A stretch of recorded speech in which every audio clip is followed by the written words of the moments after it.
You are listening to Zen and the Art of Triathlon.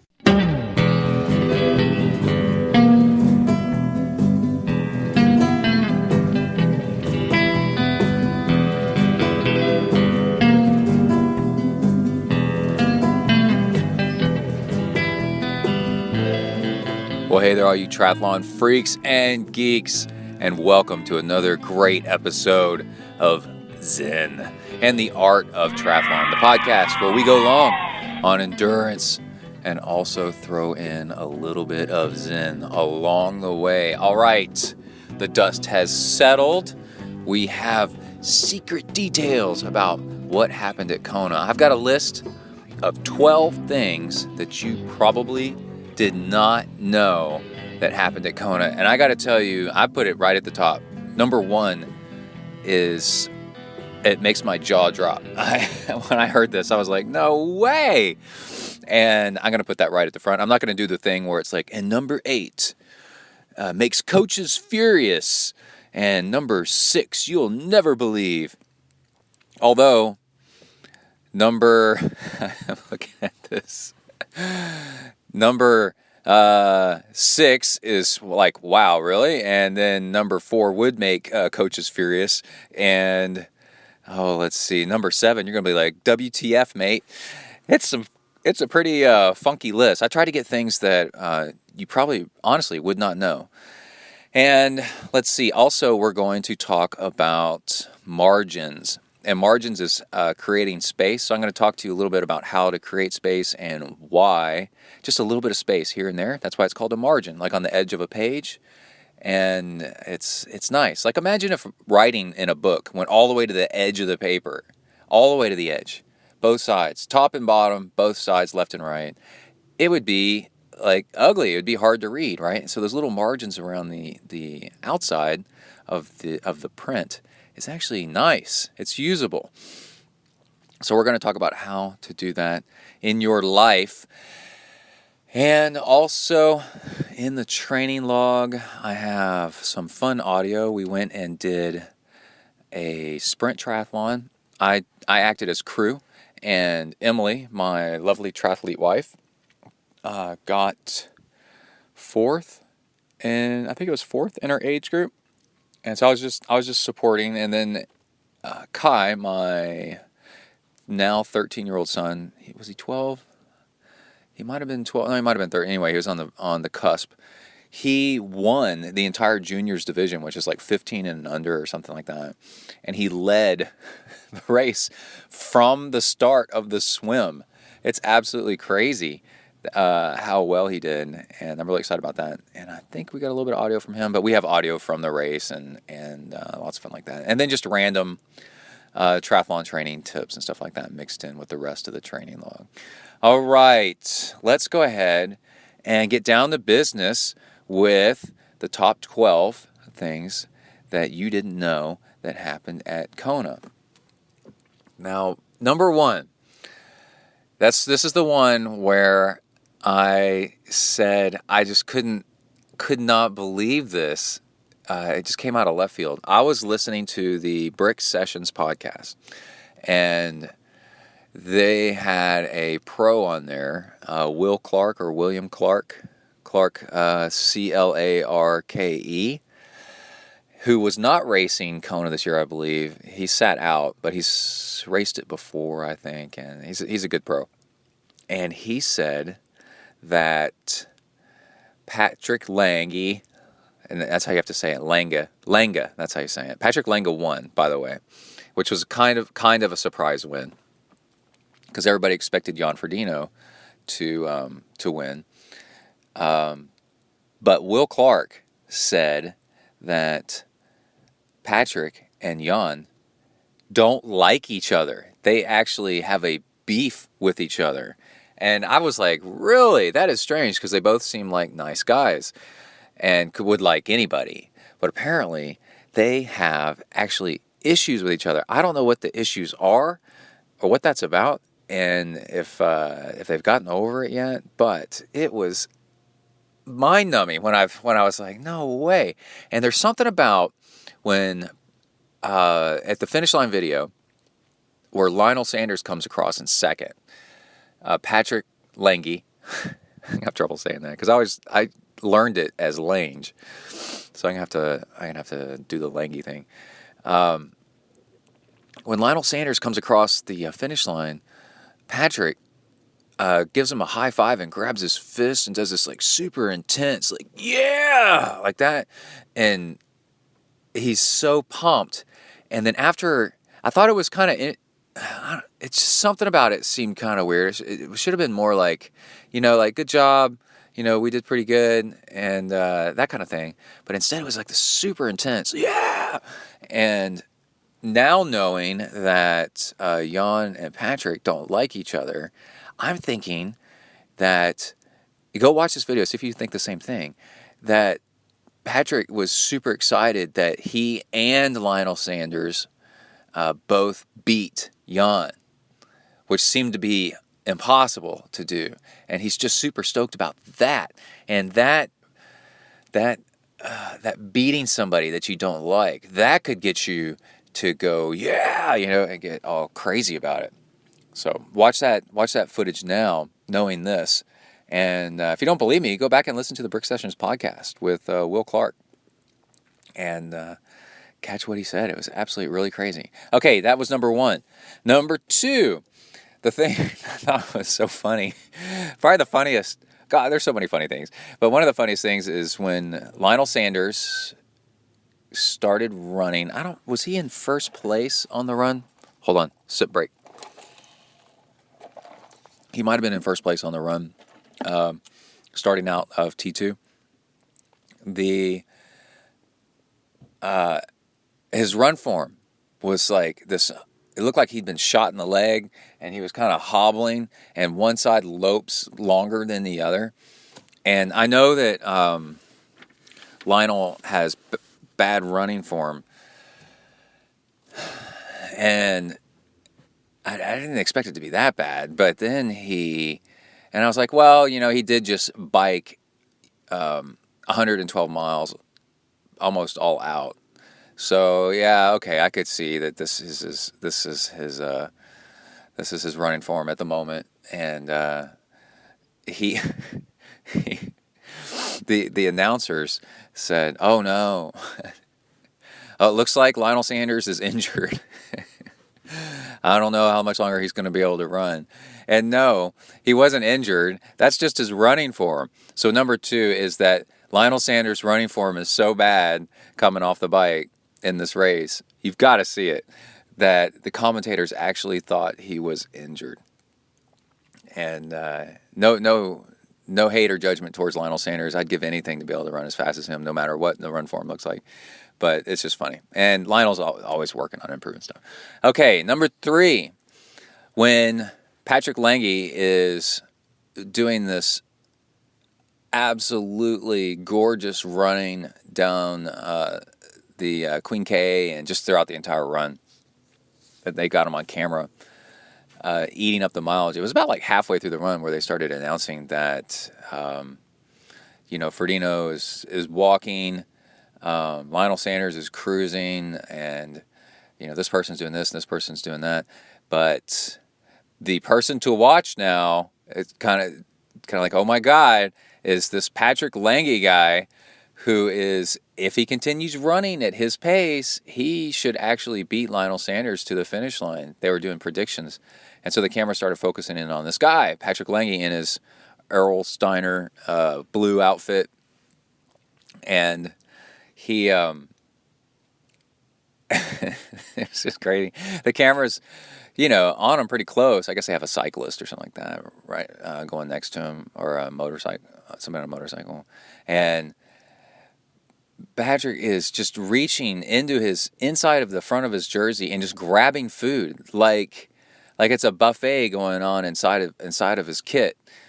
And the really funny thing is, at one point he grabs a banana and he's like reaching around in his crotch and then pulls out a banana, and then like a sponge, and then something else, and then a gel, and then this, and then that, and just like he was like a Swiss Army knife of nutrition.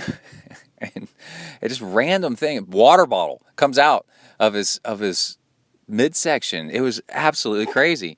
And he had the thing that you don't know is he had special pockets stitched inside of his race kit so that while he's running, he could grab things when he goes through aid stations, put them in the front of his race kit, and then he would be able to access those. They would fall into those pockets and stay in there, because he said last year he was doing that and he didn't have pockets and stuff was falling down and sliding down into his crotch, and then so it was hard to run. So there's actually specially made pockets that his sponsors put in his kit on the inside so that he can do this. And let's see, that was, I call it the large Langy banana pocket. Okay, that was number 3. Number 4 is, this is one that's going to make coaches upset. Lionel Sanders, went really hard trying to catch Cameron Wurf. And Cameron Wurf, on the bike, this is on the bike, by the way. Cameron Wurf is, he's a great triathlete and all that, but he's actually a former professional cyclist. So this Wurf guy you're just a monster on the bike. And what people, you might know this, a lot of people can't seem to comprehend is when somebody comes from a specialty background, like if they're a former Olympian swimmer, or they're a former professional cyclist, or they're a former marathon Olympian runner, or college, distance runner, Division I or something like that. They're really good at that one thing, but at the detriment of the other things. So if somebody's that great on the bike, that means their run is usually going to be really subpar. So Sanders took off, either riding with or trying to catch Cameron Wurf, W-U-R-F. And I think they finished the bike ride together. And Lionel Sanders put out like 350 watts or something like that, which, if you don't know watts, that is a ton of power, because they've got his power file. And the first 2 hours of the race. And then he averaged like 310 or 320 watts, which is nuts. He averaged my max. My FTP is like 300, 310 or something like that. He went like higher than my max for my max for an hour. He did for like 4 hours. It's absolutely crazy. And then, ran a marathon at like somewhere in a 6 minute mile range. But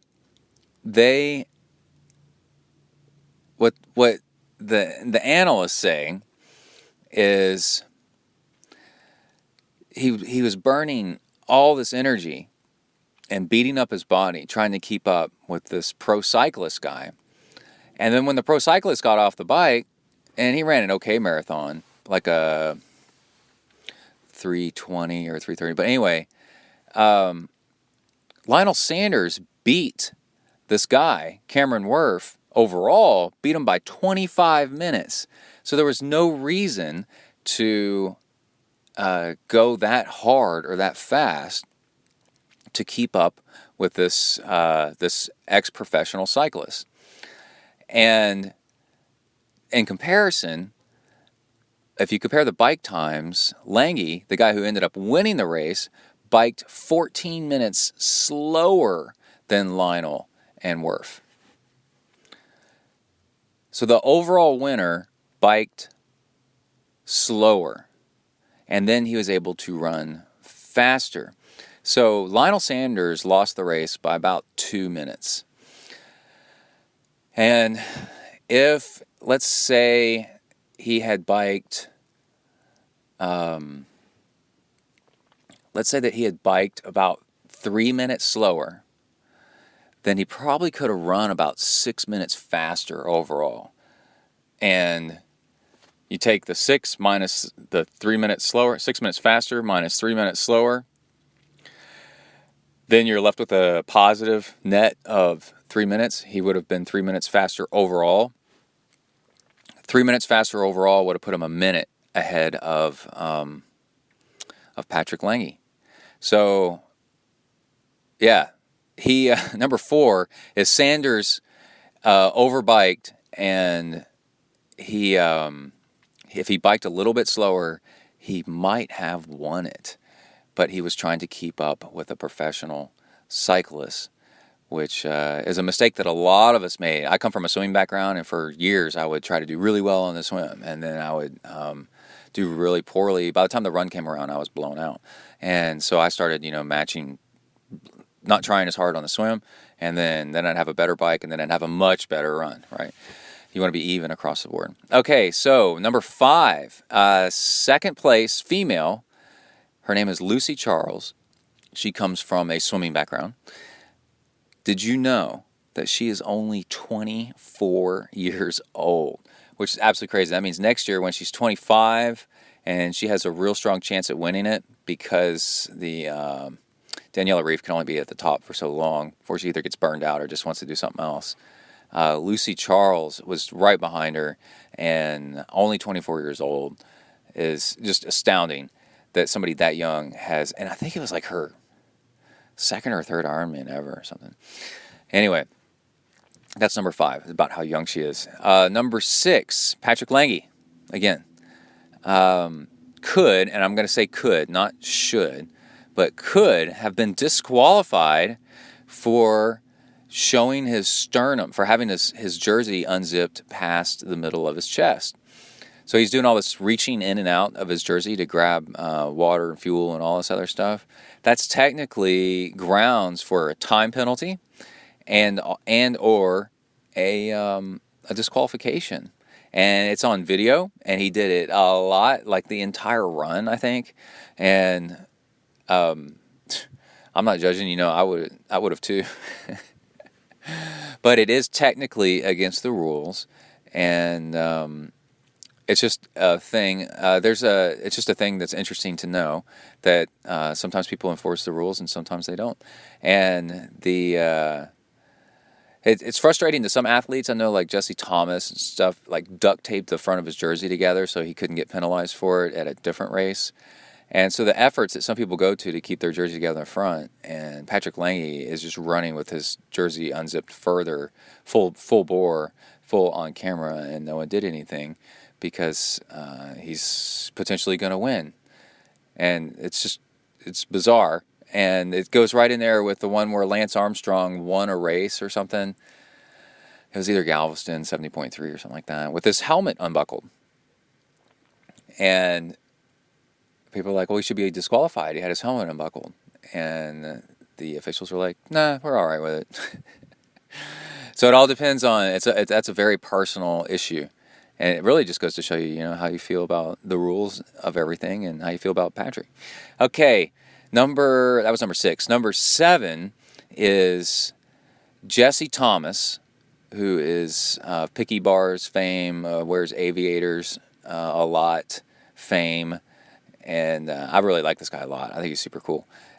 He rode his bike had gold deep dish wheels on it, and it looks horrendous, and you've got to go see it. If you go to tririg.com, I'm going to roll down my windows here. It's getting really hot in the mobile studios. I record in my car a lot because the sound quality is it's like a recording booth. It's so good, but now it's getting too hot in here. Jesse, if you go to tririg, TRIRIG, tririg.com, you can see photo montages, all kinds of them, and the one is of the pros. And if you search for Jesse Thomas, and Jesse is Jesse, not IE, just SE, you can find his bike. He's on a Diamond, which is one of those cool Flying V looking bikes, and his wheels are the most unusual, like, gaudy looking things I've ever seen. And maybe it's the light, maybe it's just the way it appeared on camera. It doesn't look that way in person. I would totally ride him, but it's very unusual, and he didn't get a lot of camera time, so it's something you got to go check out. And let's see, Lange said, number 8, Lange said that in an interview after the race, they were asking him if he was going to do something with he's wearing that crown of leaves and stuff like that. What he was going to do with his crown of leaves and that he wore on his head, they put on your head when you finish first place, and it's really quite, this elaborate, fancy-looking thing. He said he's going to throw the crown back in the ocean. And this is because of the spirit of the Hawaiian Islands. The spirit of Pele is that if you take something from the island, then you're cursed. You take like a rock or anything like that, that you'll have bad luck until you return that thing. And so he was just going to up in that and run an end run around that, and just when he's done wearing the crown that day or the next day or something like that, he was going to throw it back in the ocean, because it's just leaves and stuff like that anyway. Isn't that crazy? And let's see, that's number 8. Number 9 was there's video footage of Jan Frodeno on the bike, going full speed in aero position, but going through the aid stations, grabbing water bottles while in aero position. And that is really crazy, and just shows his confidence as he's riding along. And they say, like 1 water bottle, miss it, 2 water bottle, miss it, 3 water bottle, miss it. He's trying to get a water bottle, but he's going so fast that he's just reaching out his hand while staying in air position, reaching out a hand until he nails one and then grabs it. That is absolutely crazy. I've learned personally, on a personal note, I've learned to stand and pedal while in the aero position, which you can totally do it. And it's to get that extra bit of power to accelerate or climb a short hill. But with, say you're riding into a headwind and you know that standing up on the bike is going to be very counterproductive, you can actually stand and pedal in the aero position. I don't know about grabbing a water bottle, so that's pretty nuts. Okay, we're getting close to the end. That was number 9. Number 10 was this show. This race was actually shown on Red Bull TV. There's a channel that you can subscribe to or just show, I guess, called Red Bull TV, and I've watched some of it. It's really good. It's got big wave surfing and stuff like that. Red Bull decided to show at the same time. What do they call that? Not co-show. But anyway, they decided to show live the Ironman on their channel. And that is huge for the sport of triathlon. That got the Ironman out into the extreme sports place where it belongs. And it got a whole lot more video coverage, and it got at that image of that this is nuts. And that's what Ironman needs, because that's what triathlon needs. Because we've got this problem in the sport where it's pretty much just middle-aged people going out and exercising at kind of a slow pace, is the way that you can begin to look at the sport. But then when you see these pro-level people going all out so fast, and they're wearing a Red Bull helmet, and there's helicopters flying all over the place, and people running each other down, pulling bananas out of their pockets while running 6-minute miles. Red Bull does a really good job of bringing that. It puts a halo on the image of the whole thing, where it's just makes it look a whole lot cooler. And they made the coverage better. They made it look more professional. Just everything about it was really great. Okay, that was number 10. Number 11, we have some interesting facts about Patrick Lange. And a lot of people don't know that he actually comes from a mountain biking background. When he was a kid, he was the under 15 German mountain biking champion. I guess the whole country of Germany. He was the mountain biking champion in 1999. So this kid had bike skills, big time bike skills. And he transferred over to triathlon. It looks like in 2002, he was also the winner of the 120-kilometer mountain bike marathon in Zierenberg.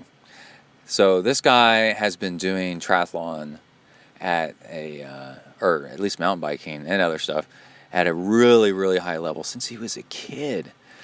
Okay, and number 12, which also gives us a shout out to our buddy Triathlon Taryn, is Triathlon Taryn put together a video of the day at Kona during the race. Just, a review and, basically what, if you wanted to learn about the 2017 Kona Triathlon World Championships, then this is one of those videos, right?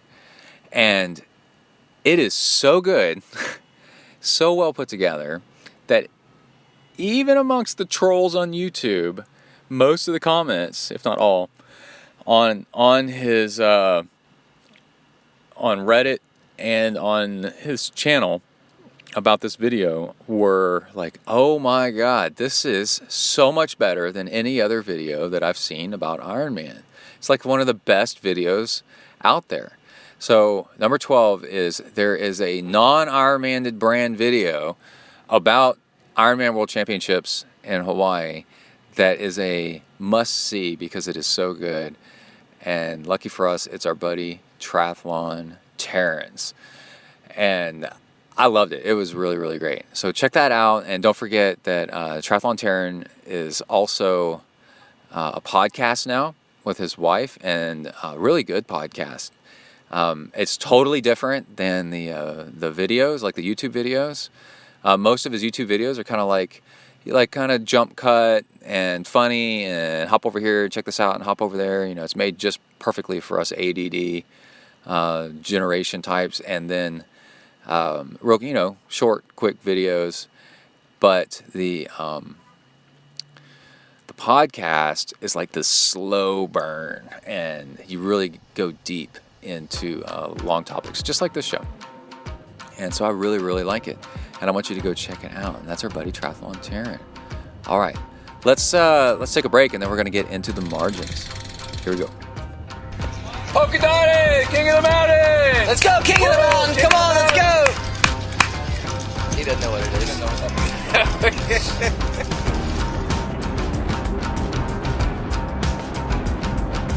All right, real quick, let's cover our Velosurance Bike Insurance Bike of the Week. Here we go. Our Bike of the Week is Patrick Lange's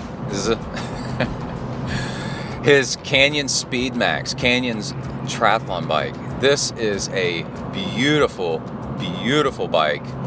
It's an iridescent blue. It's absolutely beautiful. You got to go check it out. Go to tririg.com and look at the photo series, like I was saying earlier, of the pros bikes, and check this thing out. It is just such a beautiful work of art. And the Speed Max, the Canyon Speed Max, was the bike I was trying to get, that I was trying to hold out for, and then finally caved in and got the Trek, because the Trek is an excellent bike. But the Speed Max is, in my opinion, the front end of it is even better. It's more integrated, yet more simple. It's really weird. And the problem is that your bike needs to be sold in your country. And the Canyon has a little bit of a problem where they cannot get their bikes for sale in the United States. And they had like some shipment problems and everything. So I held out for, when I was in the market to buy a new bike, I held out for 6 months, and then the news just got worse and worse. And they are really missing out on a huge market, because for, I'm trying to think, 3 years now in a row, the winner of Kona has ridden a Canyon Speed Max. It is just a killer bike. And another thing that you should notice, this is number 13 on our 12 secrets you didn't know about Kona. None of the top pros rode an unusually framed bike. No beam bikes, no weird geometries, no tubes missing and things like that. They rode regular double diamond, that's what they call these things, double diamond tri-bikes. So all this extra engineering and money that you're putting into a bike with a bizarre frame, unusual frame, you gotta ask yourself, is it really helping? You know, because the top guys and girls aren't riding them, and they are winning on these things. So anyway, let's see, what is the coolest thing? Okay, the coolest thing about the Canyon Speedmax is all of them, not just Patrick's, but the handlebars, the bullhorns, have grip built into them, rubberized grip, so your hands aren't going to slip. You don't have to worry about your grip tape coming off. You don't ever have to worry about it. It's built right into the grips. It is so cool that they've done that. And then hydration is built into the front, and it's very slim and goes in line with the front. So when you look at this bike from the front end, it is just wow. It is so cool. And it doesn't have disc brakes. So if you get one of these, you don't have to invest in a whole nother set of wheels. I was reading something about, people are asking on Slow Twitch who had a Diamondback. And this guy said he did, he loved it. Only downside is, because it's got disc brakes, you had to buy all these different wheels that have discs on them to be compatible with that bike. So if you don't want to upgrade the disc brakes and you want to ride the World Champions bikes, then the Canyon Speedmax is your own. Let's see, is your ride to go with. Downside, there's no integrated storage off the back of the seat post, which seems to be a really smart place to put that stuff. So like the Trek has, I think they call it the Speed Box. A lot of companies have these aftermarket boxes that could go on the back. Well, not aftermarket, they're stock. And it's unfortunate because that would make this bike absolutely killer. And I wonder if you could zip tie something like that to your bike, get that thing put on there. You could get another company's and mount it. I would, because it is great. My BMC, I had a BMC TMO2, which is a very similar looking to the Canyon, and very, very fast bike, by the way. And it didn't have that storage stuff. So what I did was, behind my seat, I put twin bottle cages, and then one of my bottles, I bought the extra tall fake water bottle that you can unscrew the lid.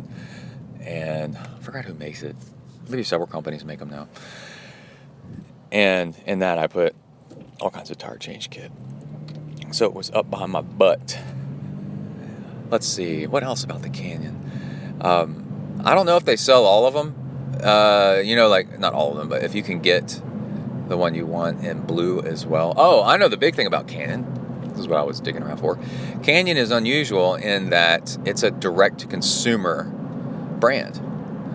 So you can't go to your local bike shop and buy a Canyon. I mean, maybe you could, but you're not supposed to be able to.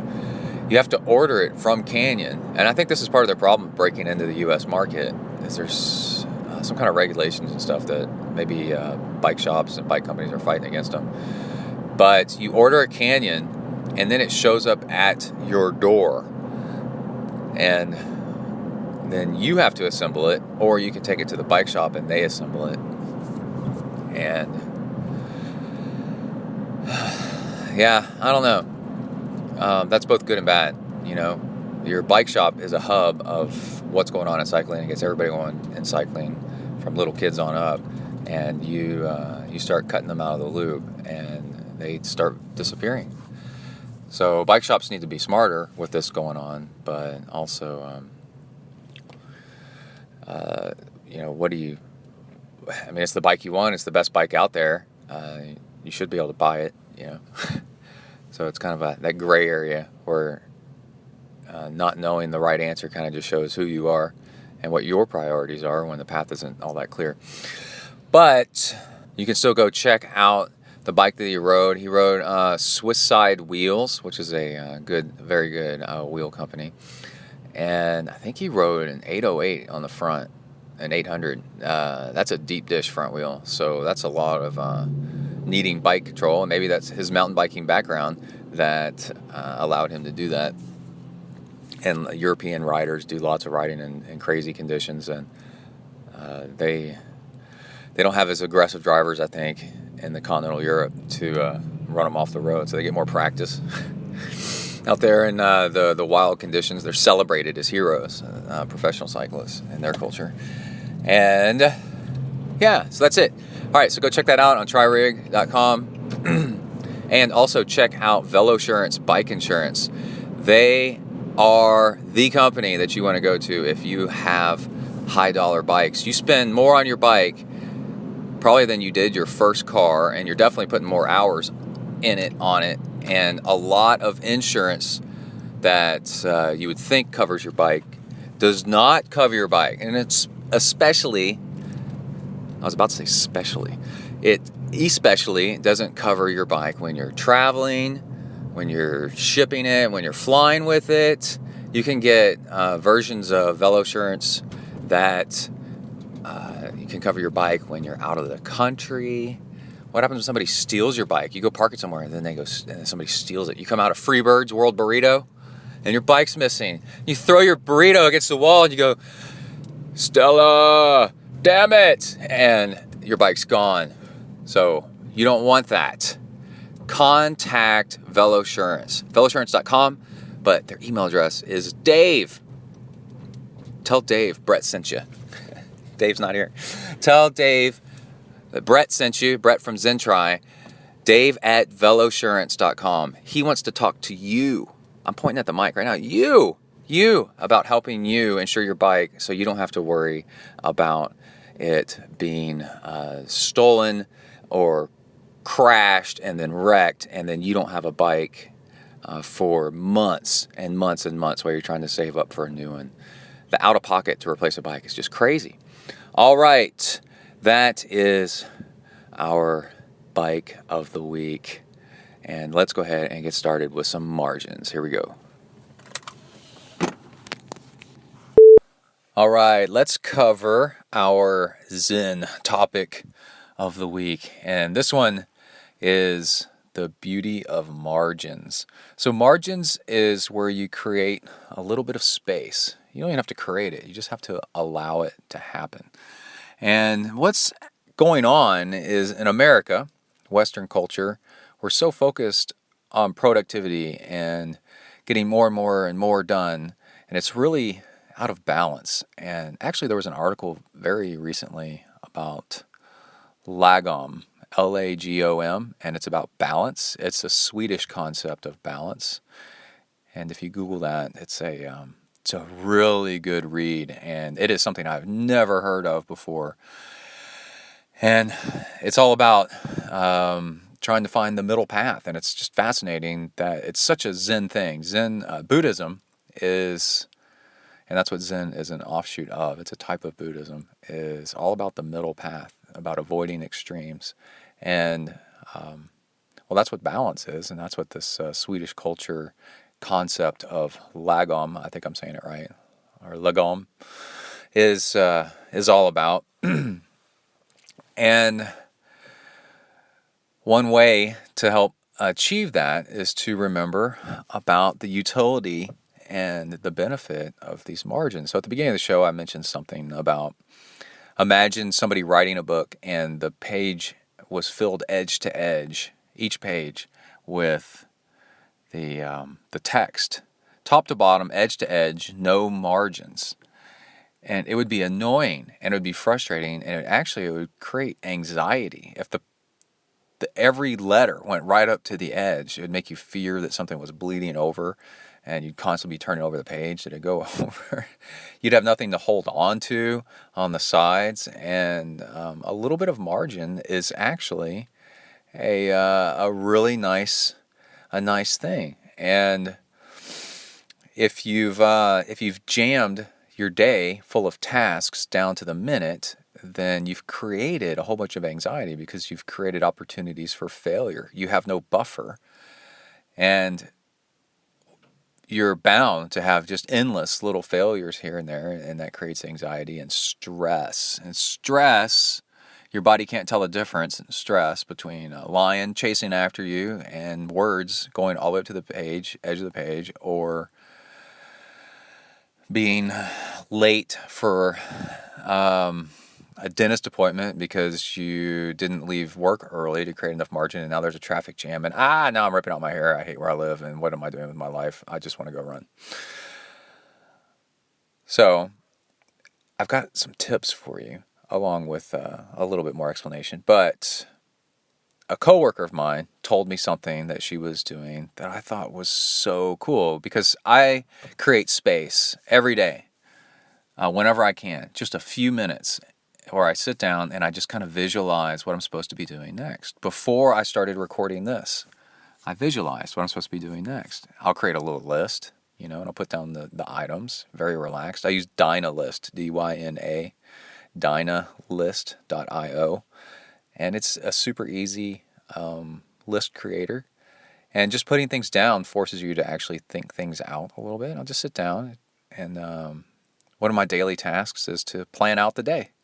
And that's creating a little bit of buffer space there to stop and pause and think about what you're doing.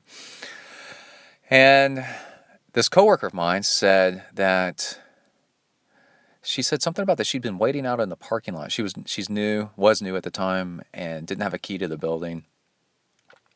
And I said, "Oh, I'm sorry. We need to get on that, especially fast." And she said, "Oh, it's not that bad. I just sit out my car and wait anyway, a lot of times." And I said, "Really?" Instead of coming in, and she goes, "Oh, I do that a lot for lots of places." This is what was so cool. She likes to get to places she's supposed to be early. And then with that extra amount of time, she just sits in her car. I'm scratching my chin right here because I'm just thinking, this is so brilliant.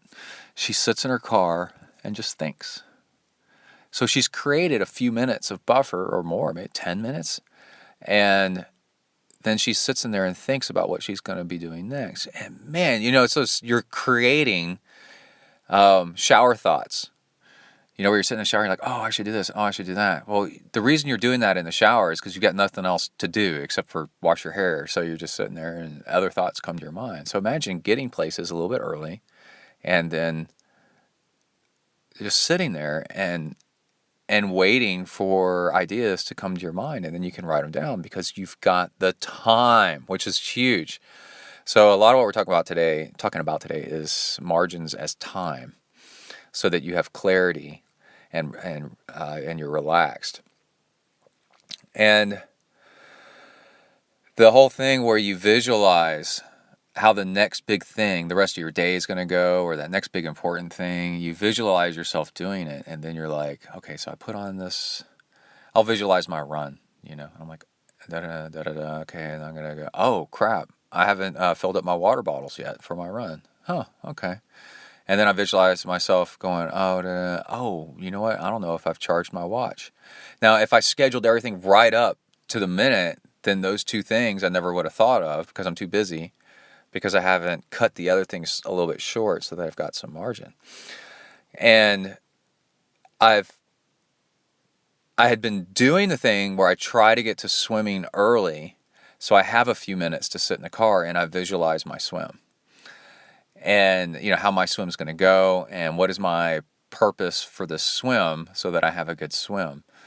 And her saying that she does this all the time, I was like, wow, that authorizes me that I'm on the right track, to do this for my swim. So I try to get to my swims early, and then I sit in the car for a few minutes with the lights off and just sit in there and just kind of think about how my swim's going to go. And that's creating a little bit of space, a little bit of margin. So this book came out very recently. I think it's called Margins, which is, doesn't get A++ for being super creative. But if you go to Amazon, which I'll do right here, I had it open, and sorry, hiccup, and you look at the book description, it's called Margin. Restoring emotional physical, financial, and time reserves to overloaded lives, right? And so you can get the idea. It just gives examples of why margins are good, why, what happens when we're missing them, why you want to look for them. But what I found interesting is when I started panning down the page, the book is only $12.71 for a paperback. There's an audio book. Cool. So I need to get that one. I've got an Audible account. But you look at the associated titles. If you get this book, here's some other recommended titles that you might be interested in. A Minute of Margin. Another one called Contentment. This is where I'm going to start going with this conversation here. Overload Syndrome. Learning to live within your limits. Humilitas, which I get the idea, but I don't know what that book's exactly about. 10-minute mindfulness, 23 anti-procrastination habits, declutter your mind, the power of positive energy, sacred rhythms. That's interesting because margins would be the down cycle of a rhythm, and then wrecked. And this book looks like just shattered. And from all that, you can get an idea of what's going on. People are feeling overloaded. They're doing too much, and there's no thinking space. I've done the thing where I've scheduled my entire day down to the minute, and you know what we miss? We miss that time of thinking. You've got no creativity time, and it makes you very unhappy. It makes you feel like a robot. So Kai and I, just a while ago, we decided to sit down and try to build a stand for my iPad out of Legos. And see, there's some creativity time, but I couldn't do that. That doesn't go on a on a calendar, on a scheduler, and how long that's going to take, or what pieces to use and all that. That's creative, and you wouldn't think of that without actually giving yourself some time to allow for it. So along with that, there's some things I've noticed since I started paying attention to margins and what happens when you give yourself more margins. It's really interesting. The first thing I noticed is it gives you time. If you try to do less, the art of doing less, right? There's a podcast called the Slow Home Podcast where they talk all about doing less and then the joy in life you get by doing a little bit less. JOMO, the joy of missing out. And I've noticed that if I'm not in such a rush, that I actually have time to do things right. That's really interesting, right? So it allows you to put the bow on things, but it's the bow on things in life that makes life enjoyable, So I'm not in a rush to get out of the house. Well, guess what? I can clean up the kitchen counter a little bit more. I can put things in the trash.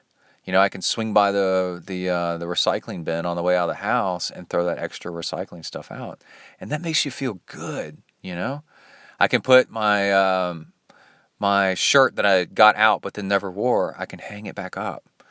And my socks that are out on the floor that I never wore or that are dirty, let's say that example, I've got the time to put them in the dirty clothes instead of being in a rush to get out the door. But to do so, I had to create a little bit of extra time and enjoy the margins. And it's weird, like doing those little extra things is kind of like playtime, kind of like building with the Legos, because it's not scripted, it's spontaneous. And you're doing it your way, you're putting your touch on things. That's exactly like playing with a toy, your way, the way that you want. And it's very fulfilling. And we're going to get to the word very enlightening here in a minute. And the other thing I noticed was that not only does it allow you to fix things, but there's some things that'll really pay off and make you feel good and make you feel more relaxed. And with a little bit of margin, I've noticed that in traffic, because I'm not in such a rush to get places, if somebody's fighting with me over to get in a lane, I don't care. they can have it because I'm not in a rush trying to get there. And I actually feel good. And it's bad to say this, but I feel like sorry for the other person. I'm like, man, dude, it sucks to be you. But I'm just bebopping down. Dude, you want to get all angry because I'm in the lane that you want to be in, and I'm sorry, there's nothing I can do about it. But you're all angry, and I'm not. I'm actually chill because I'm right where I need to be, and I'm happy, and I'm content. So your frustration doesn't wear off on me because I'm not on the edge. So I can stop that frustration where it's at. And my note here says that one thing I noticed was I'm able to actually put on my blinker way ahead of time and easily change lanes because I've got the time. And when somebody is trying not to let me in, I don't care because I'll either just get in anyway or I'll wait till the next car. It doesn't matter. And then that's a really weird feeling that it makes you feel like you're flow in the zone, kind of like a runner's high. To have that extra space, you feel all relaxed, and everything's relative. You feel more relaxed than those around you, so it gives you this feeling of bliss. It's really weird. And the other thing I noticed is because you've got that little bit of extra time, it gives you the time to actually talk to people about stuff. So our gym was just sold to a bigger company, and they're remodeling this and that and the other, and it's, they're changing out this locker room, and they're removing this track, and they're putting in this, and they're moving all this weight equipment around, and there's a billboard up in the front office now, showing all the designs, the floor plans, and all this stuff. And normal Brett, if I was in a rush, I would look at it. I don't have time to look at that, and get down to my swim. But because I've got an extra minute or two here and there, I stop and I go, oh, huh. So what's going on here, right? Because I'm not in a rush. Because now I can ask people what's going on. And the girl behind the counter is like, oh yeah. So and we're gonna do this, that, and the other. And I said, oh, well, what about this over here? And she goes, oh, well, here. And she came around the counter and started talking to me. And this is a girl that I see like every morning that I go swim. And I hand her my car key. She hands me a key to the locker. That's the system they use. And after you check in with a little beeper thing. And I don't know her, even though I see her all the time. We've never had a real conversation. And now we're actually having a real conversation. And because now she knows who I am, she has a vested interest in me. And now because I've taken time to look at, I've got the time to take the time to look at what's going on with the gym floor plan, I'm like way more in the know. And I said, oh, okay, so what about this? And she goes, oh, are you interested in you need to know about that? And I go, yeah, can you let me know? And then, a week later, because we've actually had a real conversation now, because we had the time, then she told me about whatever it was. And I just noticed that, wow, when you make the time, you actually now have the time to talk to people. And the benefit, the payoff from those very short conversations, just being a little bit longer. You find out things are coming. Don't do this. Expect that. This little tip here. Hey, I'll keep on top of this for you. Oh, are you interested in this? Right? Everything is just so much better because you've actually made the time to talk to somebody because you've got the time. And then another thing is the extra time, and it kind of has to do with the blinker thing and the changing lanes, but it has to do with so much more than that. Holding doors open for people, giving somebody else your leftovers or something like that. You feel so much lighter and effortless that you are able to be way more generous with material goods and your time. And that feels good. They say the only thing that feels better than getting a present is giving a present. And that's so true, right? Well, now you've got the time to help others and give to others. And then that lifts up your mood and your bliss all day long as well. And the crazy thing is, I'm saying the word lift and bliss, and you feel lighter and easier. Well, those are all part of the root word of enlightenment. There's two versions of enlightenment that people will try to get to, and one is the light switch, and that means you can be in a dark room, and enlightenment is where you suddenly realize stuff. So you're in darkness, you don't know how this one situation works, or your place in life, or this whatever, anything that's going on, and how this race is organized. What is the point of all this? What's the point of my job? Just something doesn't make sense. It's like being in a dark room, and then a moment of enlightenment is where you suddenly get it, and you go, oh. Follow the money, for like this one thing, or like, oh, my boss is a total jerk and he gets off on this, now everything makes sense, right? So when everything suddenly makes sense, that's like flipping on a light switch, and the things being lit up is the enlightenment, and then now you have clarity, right? Well, that's one version of it. Another version is also when you let go of things weigh you down, and you let go of things, you constantly feel lighter and lighter and lighter.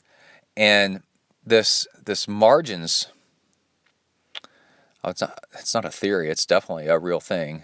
This margins effort, this margins concept, margins method, like I said, it makes you feel really relaxed and floaty, and like you have less cares in the world, and things don't bother you much at all. And when people are like, oh, he's so zen or she's so zen, that's what they're talking about, is that things don't bother you. And you're like, okay, well, that's just the way things are, because you've got the time to deal with them and things don't stress you out. And I honestly think that that along with the light switch concept, the two of those together is the lightness and enlightenment. And I already talked about the Swedish lagom lifestyle, and that's part of your way to get to margins. And the definition of lagom is a Swedish word meaning just the right amount. The Lexon Swedish English Dictionary defines lagom as enough, sufficient, adequate, just right. Lagom or lagom is also widely translated as in moderation. God, that's so zen. In balance, perfect, simple. Oh my gosh, perfect dash simple, and suitable in matter of amounts. All right, so that's our little talk on margins. Check out the book. It's an audiobook if you want to listen to it while you go out on a bike ride or a jog or something like that. And start practicing it. Do a little bit of balance. The tough part is, to get time back, you have to give things up. But you'll realize as you give things up, you didn't need them in the first place, and the reward you get is so nice. So nice. It feels so good. Okay, let's get into show donations and wrap up the ads for the show so we can get into the training log and get this show pumped out there. Now, we didn't do donations last time around because I wanted to get that Macca show out before Kona, and I hope I don't double name anybody. I don't think so. Okay. So you can support Zen in the Art of Triathlon by going to ZenTriathlon.com, and there's a donations link on the left-hand side, and then also some links on the right-hand side for Hornet Juice, and Hornet Juice is an amino acid powder. I'll get to that in a second. But let's read off donation names. You can do a one-time donation or a recurring donation.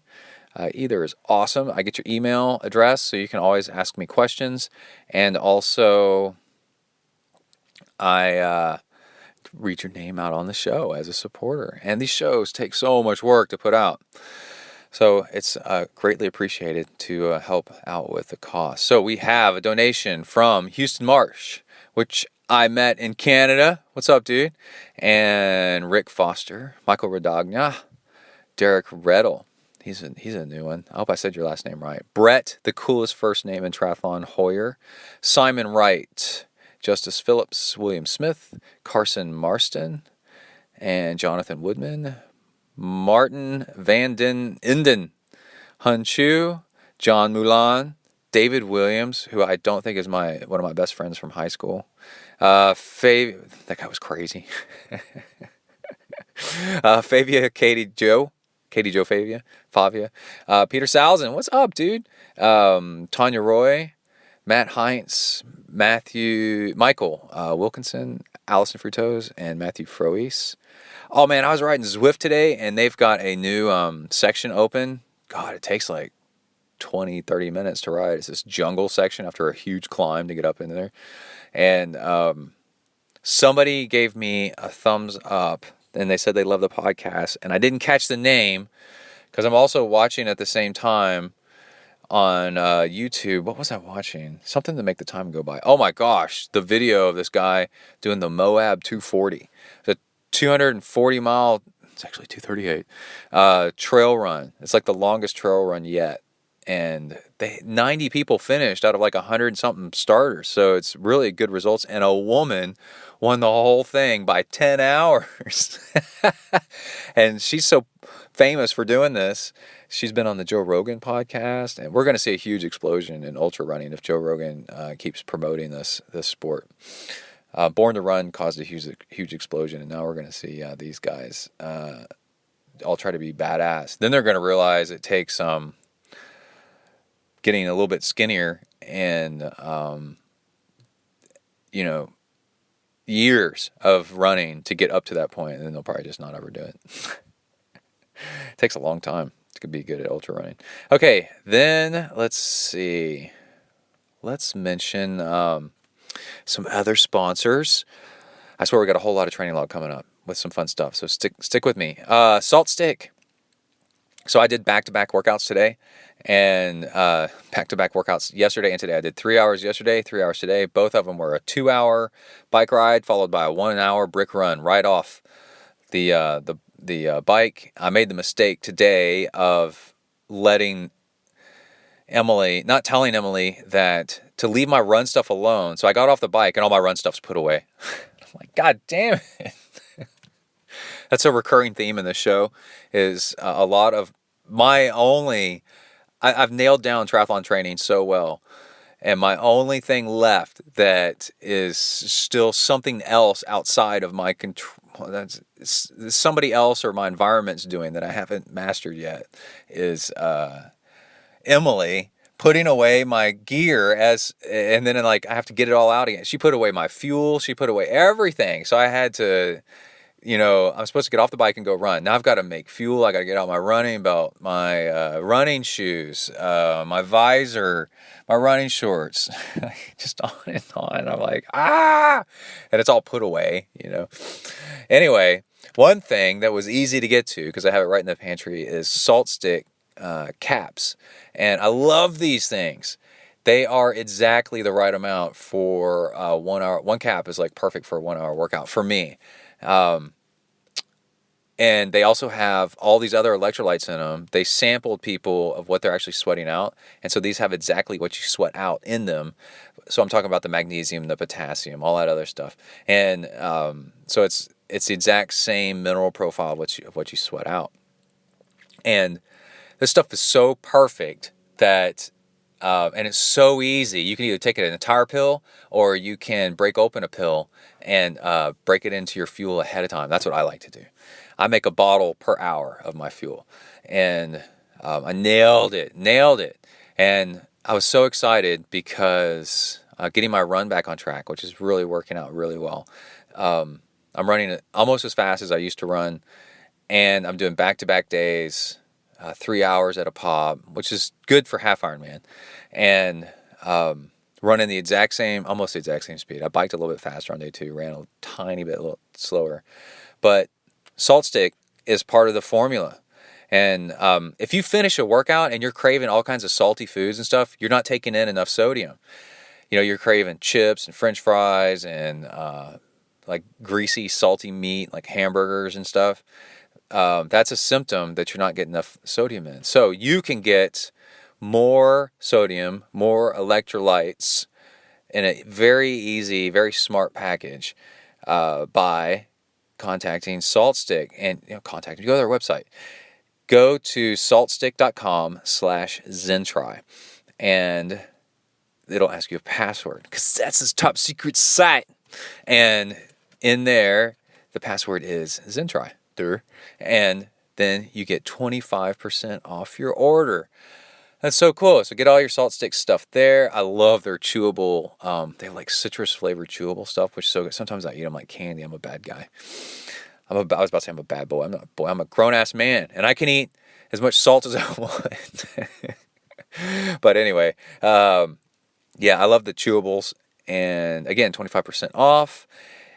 If you live outside the United States, the code won't work, and I'm sorry about that. But you can still find a Salt Stick carrying store in 30 countries via saltstick.com. Okay, so remember, ZenTri is saltstick.com/ZenTri, and then you can get stuff 25% off if you live inside the United States. Otherwise, use that same website, saltstick.com, to find a store and get yours from there. Okay, Amrita bars.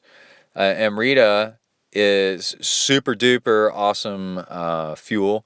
They're date bars, and they are seed-based instead of nut-based, so they're perfect if you have a nut allergy. And they have like spices and stuff in them that help soothe your stomach, cardamom. And they're soft, and that way you don't get a mouthful of powder that chokes you to death, like if you eat like a harder granola bar. They don't get hard like some bars do when they get cold. They actually reduce inflammation because they are anti-allergen. And they're super easy to eat while on the go. You can eat like a bite of the bar, like a quarter of the bar, and just keep on chugging. They're perfect if you want some solid food while on the bike. Perfect. A lot of times I'll eat one before a bike ride. And let's see, who else do we got? I don't want to miss out on anybody. We got UCAN, which I just ordered 2 more packages of containers. I get the bigger containers. And with discount code ZenTri, if you go to UCAN's website, you can get 15% off. So I ordered 2. So if I order 2 off of UCAN's website, then I use, then you get free shipping if you spend over $100. Then you also get 15% off if you use the discount code ZenTri. Now you got all the UCAN that you want. And UCAN is a slow burning starch where you eat it ahead of a workout, and then it gives you more energy through your workout. So that's perfect for swimming, where you don't want to stop and eat. And I think that's it. Hornet juice. That's on the right-hand side of Zen Triathlon, and holy crap, that stuff works. It's an amino acid powder. You hear about all these people using low-fat and then something to help burn fat, a protein powder mix. Well, Hornet juice is that. It's based on the same protein that the Japanese killer hornet uses to fly super long distances. And I get so many orders from that. People love it, and it really does work. Your body, you digest the powder mixed in with your fuel, and your body goes, oh, it is time to burn fat. And then you feel like a diesel engine. It's absolutely crazy. And it just takes your workouts, especially your long workouts, to the next level. You just seem to never get tired. There's no caffeine in it or anything. It's kind of like protein powder signaling. You eat this stuff and it just tells your body, we're going to be going for a long time. Turn on the fat burning. And you literally feel like you got like 30% more power is what it feels like. It's absolutely crazy. And one packet lasts, they recommend an hour and a half, not half an hour. This stuff is like an hour and a half per packet. Okay, so that's Hornet Juice. You can get a 10-pack or a 20-pack off of ZenTriathlon.com on the right-hand side. And let me scroll through here, make sure we're not missing anybody. And yeah, that's it. Okay, I've already recorded the end of the show. That's going to be at the end of the training log. So I thought I'd go ahead and mention now what next episode's going to be. Probably I'm going to record about Einstein's version of time. And it's actually not time as you think about it. It's a series of events and how you can actually make time. It's absolutely fascinating and very, very useful for triathlon. And then also somebody emailed me a question, Lars, about how to get faster at a half Ironman, and that is exactly what I've been doing right now. As my feet are recovering, training for a full Ironman is a little bit too much right now. There is nothing wrong with training for half Ironmans. Half Ironmans are legit as shit, and that is no joke. They get a bad rap because they're only half the distance of a full Ironman. Well, dude, it is an endurance event, big time. So I'm pretending like I'm training for a half Ironman to get my speed up. And once you're really fast, then you just slow down just the tiniest bit, and then you can do a full Ironman. And that's what they say you should do anyway. You should train for halves and get really good at halves first before you try to go to full Ironmans, because you want that speed, lots and lots of speed. So we're going to talk about how to get faster at a half Ironman, what to do, what most people should do, and what I'm doing personally to get my speed up for a half Ironman. There's specific type of workout, specific things to do, specific volume of training and rest and stuff like that. So we'll talk about that next episode. Okay, let's go ahead and get into the training log. We've got talk with Kai and Emily about the Atlas triathlon that they were in, and just tons more stuff. All right, let's go. You are entering the ZenTri training log zone. Kuneli.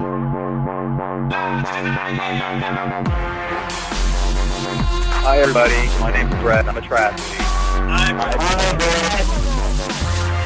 I decided it's time I got some friends more suited to my status. But Joe, we've been friends for years. Hey, we all make mistakes. Come on, dudes, let's go exercise! Exercise! Yeah! I'm gonna do sit-ups till I poop myself! All right, I'm here with the beautiful and amazing and wreck-proof Emily Rhodes. What's going on? We can only hope I'm wreck-proof today. So we're at the Atlas Tri. You can hear the fountains. I posted on Instagram pictures of the fountains that change colors. It's dark. You were the first one on the rack. Everybody go check Zen Triathlon on Instagram. See what's up. Emily's debating about whether or not...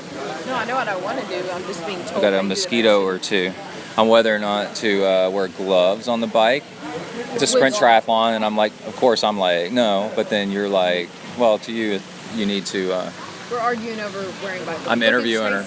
We should interview Tracy. How's it going? It's good. How are you? Oh, wow. Now you're famous. You're on the ZenTri podcast. Woohoo! So are you ready? Awesome.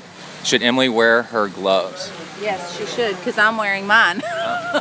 Right? And the last time you told me not to, I wrecked on my bike. Oh, so me telling you not to made you wreck your bike? Is What? I don't know. I just, Okay, you need to do what's coming. Are you going to wear socks, Tracy? I am wearing socks. She's going to wear socks too. Look at y'all. The reason I'm wearing socks is because the last time I didn't, I rubbed blisters on both my feet and couldn't wear shoes for 2 weeks. So, do you train with socks on? yes. Okay. Let's just say one thing. We're not you. Okay. that's the bottom. Let's ask. line. Oh, we have a real professional here. We have Kai Blankner in his USA kit. God. So Kai, Wear anything. You and I. No, it's not. Kai, do you have? Are you wearing socks? No. No. What about bike gloves? Oh, we have. Are you wearing bike gloves? No. Why not? Because it slows you down. We all So, recognize what you're saying. I have Riley and Colby here, ready to be on the podcast. Maybe. No interviews with other little pros, future pros. Maybe. You don't have a prediction of how you're gonna do? Hey, wait, come here and tell me about the drag racing y'all saw last night. That was him. Oh, Oh, the Beach Boys. really? Yeah, it opened. The Beach Boys? The original Beach Boys were on Stoker. Oh, wow. John Stamos there? No. Okay. Hey, Colby, can you come tell me about the race cars? I can't do it. The drag racing, the Dodge Hellcats? Oh, I can't draw. He's like, no. He's like, I'm out. Hi, can you box jump this? Don't. No. Hey, no, Kai. No. Hey, no. No stunts before a race. So what? Okay, so I'm gonna let y'all go. This is getting to be On your leg? Maybe. non-interviewable. Okay, I out. feel like Tracy already has a big reason on my leg. Where? Right there. There's a big vine. Oh, hell. Why not? Just means I'm race ready. Yeah, that's how you know. All right, I am at a street corner at the Atlas Triathlon. It's foggy. It's a point where it's a really good observation point for the race. It's 2 laps on the bike, and it's a street corner where not only do they go past it twice, but there's an out and back, like a dog leg, that goes out by here too. So she'll actually go by here 4 times. 2 times, you can hear some pedals go by, and each 2 times is really close to each other. And she's doing really good. She's got friends that are in the course, or in the race. And then she's got Kai doing the race. And the kids' race is after the adult race. Good job, straight ahead. And it's actually... I'm sitting at one of those intersections where you really wish there was a volunteer telling you whether to go straight or to turn. And I'm not doing that on purpose. I just happen to be here. And there was a delay due to the fog, about an hour, and it just never got any better. They just decided to just go anyway. It's not that bad. It's kind of medium. Right at the swim start, we were joking, it was like a group start. Oh, is that Emily? Here's Emily. Go, Emily, go, go, go, go. You looking good?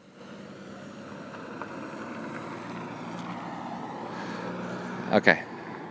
I managed to hit the wrong button. We need to get Emily's helmet adjusted. It's kind of lopsided on her head, so we need to get her a better helmet. But she's smiling. She was really smiling a lot, so that's good. I'm going to move over to this other corner where I can get a much better video of her. Go, Erin! That's Emily's boss. So the cool thing about these small town triathlons is all your friends and family are here. You make it into a big family event. We know the owners of the hotel, the sponsor hotel, and the triathlon company, I guess you would call it. And I mean, we met them. We're not the best friends with them. We just kind of met them and started knowing them, and we told them to put the kids race, to make a kids race along with the adult race, because we've been going to some of those.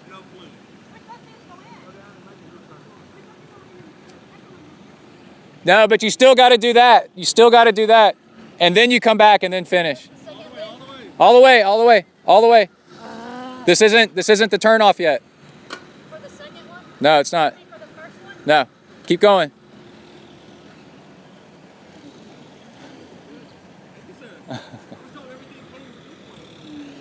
Yeah. Hey, both laps, no matter what, they go that way. I was not told anything different. Yeah.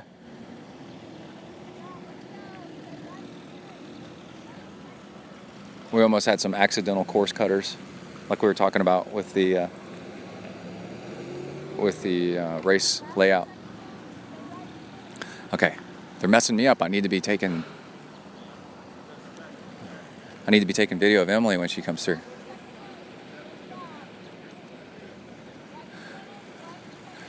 Anyway, let's see what else happened.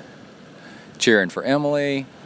The whole thing with family and friends and turning the race into a big family event is way more fun than the police officer just dropped his flashlight by accident. And then making it a big family thing. Normally this morning I'd be out on a training ride or biking or running something, and Kai said, sorry you're not able to go work out this morning. This lady's got her helmet on backwards. Oh my.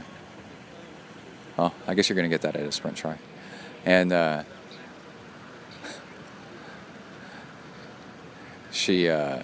I said, no, dude, this is fun, man. Yeah, sure, I'd like to be out training or whatever, but this is fun too. I really like it.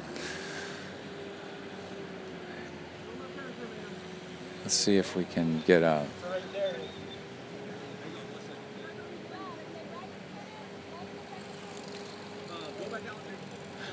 moving back towards trying to get back into clipless pedals again.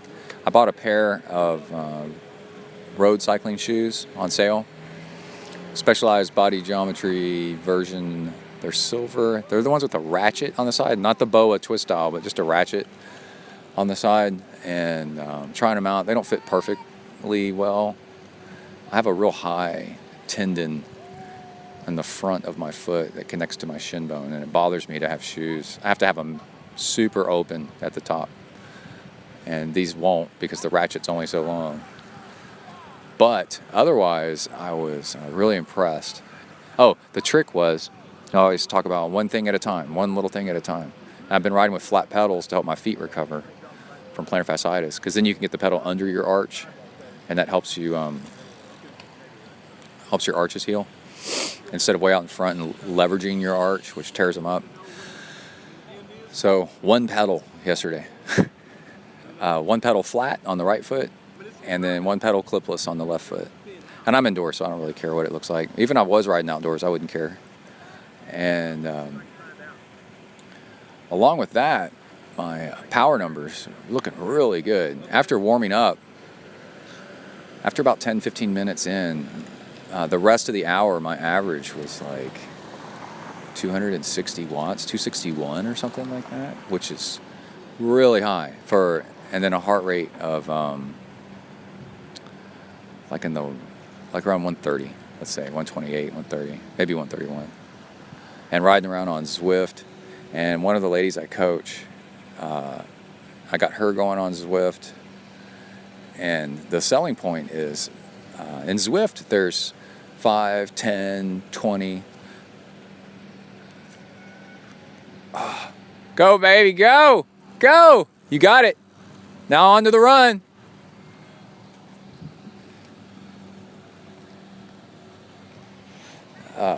Emily just went by again. I'm going to swing by the car and grab a banana on the way to the run course. She got on Zwift, and then I was standing next to her, Tracy, and she started pedaling, and then a guy went by her, right? She's new to Zwift. It's her first time.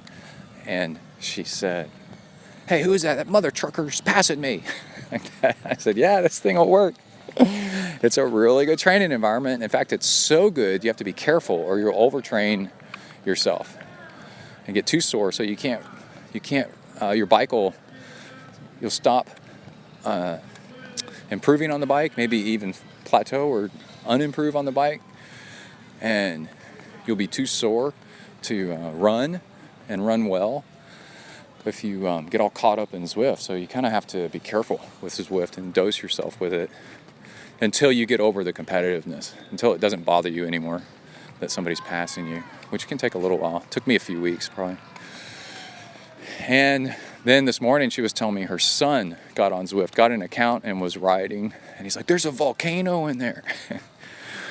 And anyway, with Tracy, I was telling her, like, where we live, the longest real hill we have is maybe 2-3 minutes of a hill, like a real hill. And especially the faster you get, the more competitive you get, the shorter that hill gets, right? Because you get more powerful. And I'm looking for my car now. Where is my car? And in Zwift, hills are what make you faster. And in Zwift, it's 3, 5, 10-minute hills. There's my car. 20-minute hill, 30, 45-minute hills. There's mountains in there that you have to climb. And I'll never forget Angela Nath talking about how she got good at cycling. She was already good, but she got better. Climbing up Mount Lemmon outside of, I guess it's Vegas. They have this mountain. And you spend 20, 30 minutes climbing a hill, and then you turn around and come back down. And you're getting that nice recovery in, so your legs are filling back up with blood and nutrition, and stuff's building back up after a good taxing workout. And that's how you get fast, man. And we don't have that outdoors where we live. And so I was telling her, because I'm trying to convince her, and she's already convinced, to get on the trainer to improve her cycling, because she's doing a half Ironman. And she's like, this is insane. This is so good. All right, I'm at my car. Got some Amrita bars, but I'm going to grab a banana and go check out the run. All right, cool. See y'all in a bit. Out, bang.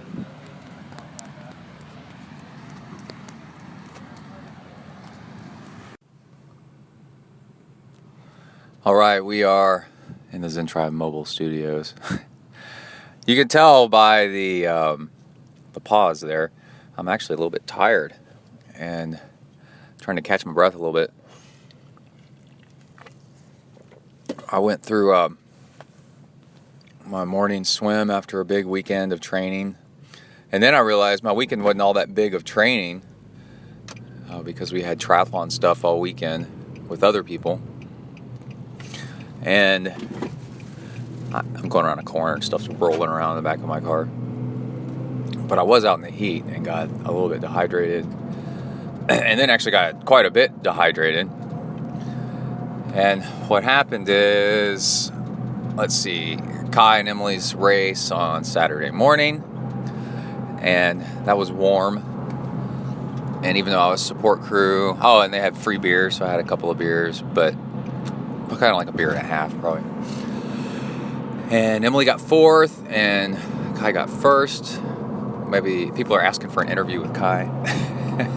I had Kai sit down and look at coaching clients' swim videos with me and showed him how to pick out what's wrong, which he naturally picked it out instantly. He goes, oh, he's doing this and he's doing that. And I go, okay, cool. Now, the real thing is, how do you tell somebody in a positive way that gets results without angering them? And I said, okay, this is what I'm doing on this one. There's probably 1,000 ways to do it. But I said, this is what you're doing right. This is what looks good. And I said, arm swing looks awesome, all that stuff. Okay, here's what needs some work, is that. The angle of entry and things like that, and head coming up. And then that way it's instructive. It's not, a personal attack. And because that's the way people feel. Even when people ask for criticism, they feel like their guard's down. So you got to be gentle and non-confrontational and list it out. That way they can work on it. And you always show like what to feel for, what to do, and then you're just not saying you're not doing this right, and you should do it like this. You tell them how to do it like this, and feel for this, look for that, and then you'll get there. Anyway, it looks like a World War II fighter plane flying. Yeah, it is. Can't tell what it is though. It's not a P-51, it's something else. Anyway, the next thing was working out in the woods, cleaning up the campsite for about 3 hours maybe. And that was hot and humid and just kind of yard work. Not terribly hard yard work. The cool thing about any kind of work is work becomes easier and almost fun, and can be fun if you have the right tools. So we were working with, at first I was working with a machete and loppers, and that wasn't too terrible.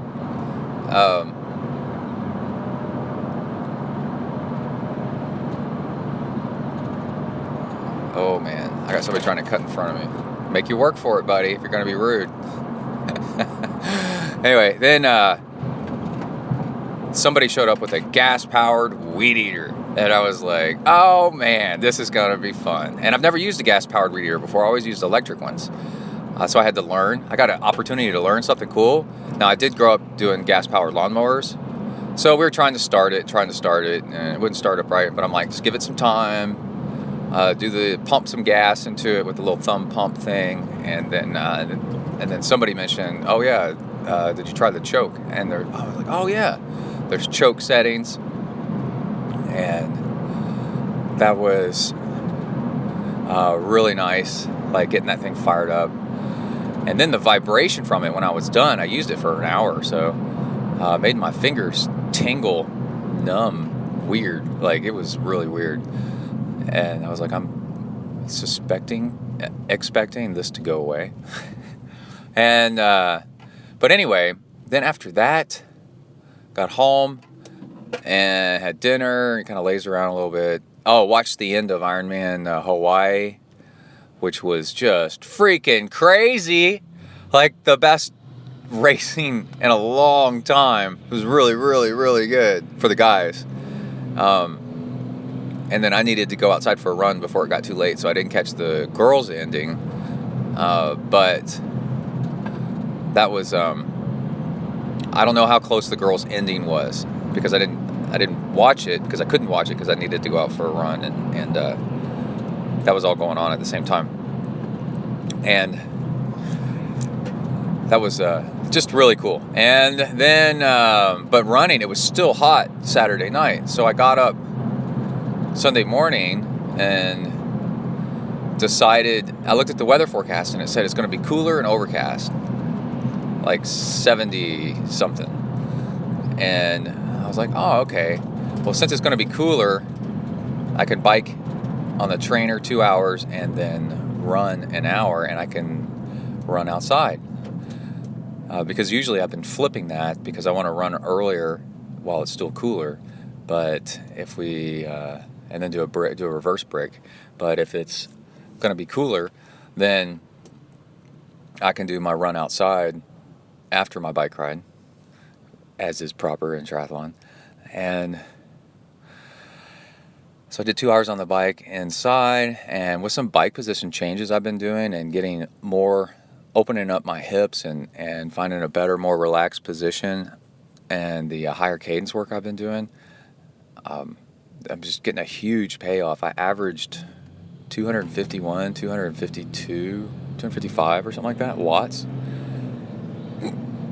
for 2 hours in zone 2. I was like, dang, man. And felt good. And I'd already put together my run stuff. That's a pro tip. If you're going to do a brick workout, get your bike and run stuff put together. So you get off the bike. I got off the bike, kind of looked at my workout for a minute, put on my running gear, checked in with the family, made sure everybody's cool, and then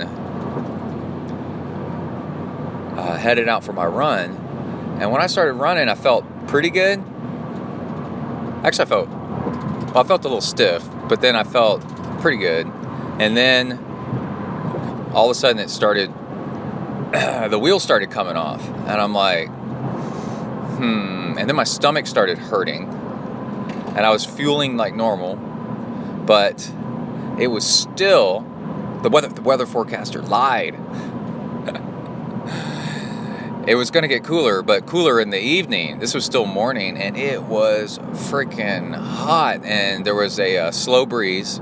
But the problem is a slow breeze, if you're having to run with it, is like the Energy Lab in Energy Lab Road in Kona, where if you have, if you're running about the same speed as your tailwind, that means you effectively have no wind. And if it's warm or hot, then it's like you're running in a sauna in place, like on a treadmill in a sauna, because your sweat's not going anywhere. And it was super humid, And so at times, for several minutes at a time, very frequently, I was running like that, and it was just, it was killing me, absolutely killing me, and I needed more water. So about halfway through my hour run, I stopped at a water fountain. This little kid came up and just stared at me as I'm adding more water to my water bottles as I'm running. I had to triple the amount of water I was taking in, and then I felt better, but it was still just so hot. I was watching my heart rate. My heart rate was unusually high, which means my blood's thick from being dehydrated. So I was all done, and when I got back to the house, it was cool knowing the tricks, what's actually going on, the science behind it all. That's why my stomach was hurting a little bit, because there wasn't enough water to dilute the fuel. So it was painful in my gut. And then once I drank a bunch more water, everything was a lot better. And then I got on the scale, and I had lost 6 pounds in 2 days. And I was like, holy crap, that is not good. I'm back up about 4 pounds this morning, but that has an effect on you for a couple of days. And I think that's why I am slow and trying to catch my breath. So when I swam this morning, get to the whole point of this story. When I swam this morning, I was doing okay, but then just kind of felt off, right?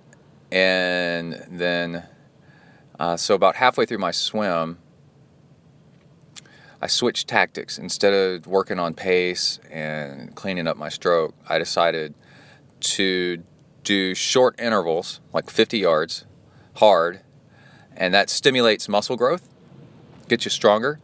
And then 25 yards breaststroke.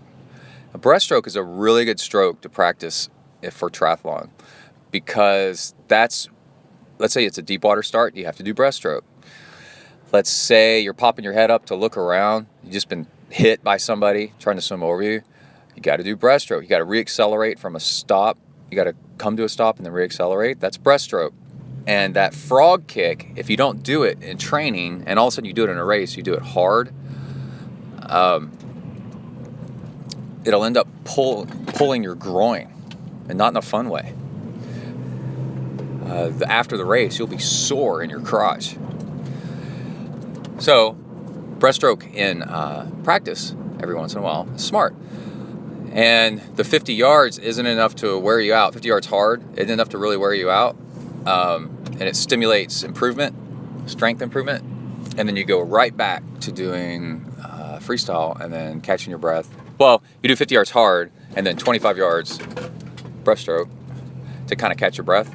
And then go back to swimming just regular old freestyle, working on your stroke technique, trying to clean it up, trying to do, how many strokes does it take to get to the other side, trying to improve that, fewer strokes at the same speed, and the whole thing ends up working out pretty nice. You do that like once every 5, 6, 7 minutes, like do it on repeats of that, and then the swim practice goes by really, really fast.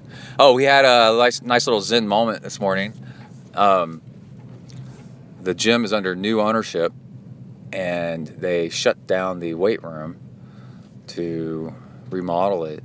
And I was at the front desk checking in the swim. The swimming pool is not affected yet, although it will be. And people showing up to go lift weights. The girl at the front desk said, it's been quite a tasking morning of explaining to people the weight room's not done yet. And that just goes to show how the mind, we expect things. And then when we get thrown off of our routine and there's change, we get upset. And the more well-adjusted you are, and the more you know that change happens, the less things bother you throughout the day. And it can bother you. But then as soon as you can, you drop it bothering you. You go, okay, well, I'm just going to go on and do something else, because if you spend the rest of your day angry about the weight room should have been open, or they should have told you better, that it was closed or should. They say don't go around shoulding all over the place, because then the rest of your day, the rest of your week, the rest of your month, the rest of your year, the rest of your life, you're hung up on something when you could be let it go and then improve yourself elsewhere. And well-adjusted people, just if it's something they can't change, they just let it go and then keep working. Just keep on swimming. All right. That's it. Out, bang. All right. Hey. We are in the ZenTri mobile studios. I've got something really cool to tell you about. The fastest way to improve on the bike. Majorly improve on the bike. And how to do it. What's going on? So I was listening to a podcast by Velo News, who, by the way, the owner of that just bought back Triathlete magazine away from WTC, which is good. We don't want the biggest race company owning also the media. You don't want the president owning the media. You want freedom of the press. Anyway, that's a separate story. The cool thing was, Velo News podcast is titled Mythbusters and Why We Can't Talk About Lactic Acid. This is huge, so you got to go listen to this thing. It gets a little sciencey, but it's not terrible. They try to not make it unlistenable. And basically, there is no such thing as lactic acid buildup. What is happening when your legs burn is you are creating acid, and it's hydrogen ions. And it's just because of the fast rate of metabolism that's going on, mostly glycogen, I think. And when glycogen releases, I think it's pyruvate. Anyway, and lactate, not lactic acid, but lactate.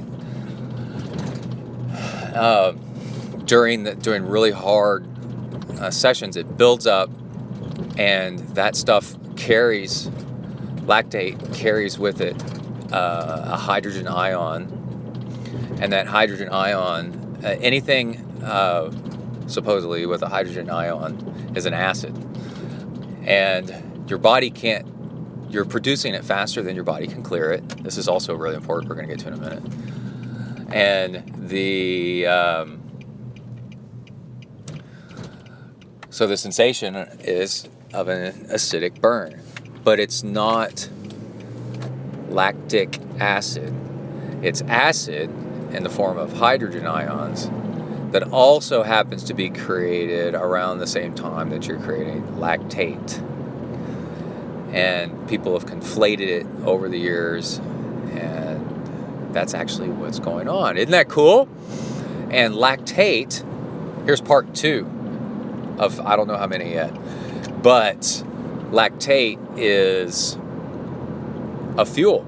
It's a super fuel. It's what your body is producing under stress to really power your muscles and to superpower your muscles. And there's an old audio quote where, gosh, it's 10, 15 years ago, where I'm yelling, lactic acid is fuel. They just found out. Feel the burn at the Wildflower Triathlon. Anyway, that's where that comes from, because this has been out for a while. It's just still, they said it has momentum, this lactic acid misnomenclature. So anyway, they said lactic acid exists in your body in such a tiny amount that's almost unmeasurable. And don't confuse the two. There's acid and there's lactate, but there's not lactic acid.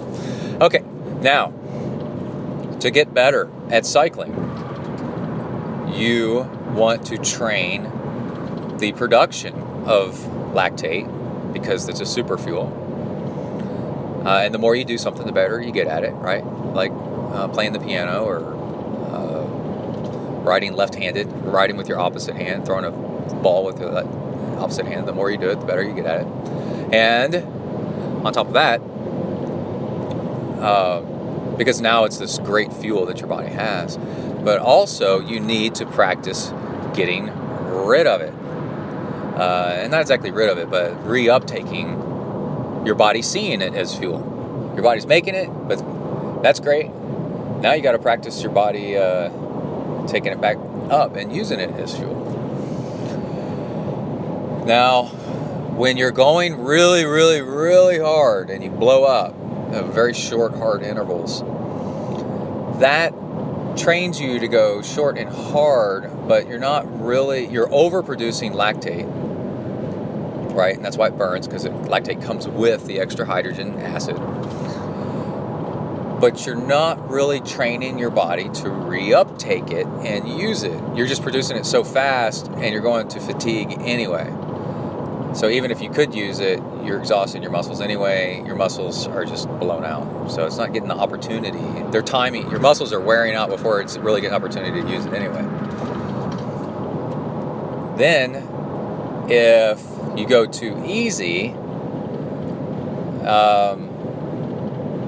you're never really producing it. They say you're producing it all the time, and you do need to do lots of slow and easy to practice your body picking it up. And that's why people who have lots and lots of time to train, like a pro, can practice. That's what they don't know this. You're doing many things. You're practicing your oxygenation. You're practicing mitochondria, maybe, and fat metabolism and all that. But on top of that, you're practicing this reuptake of lactate.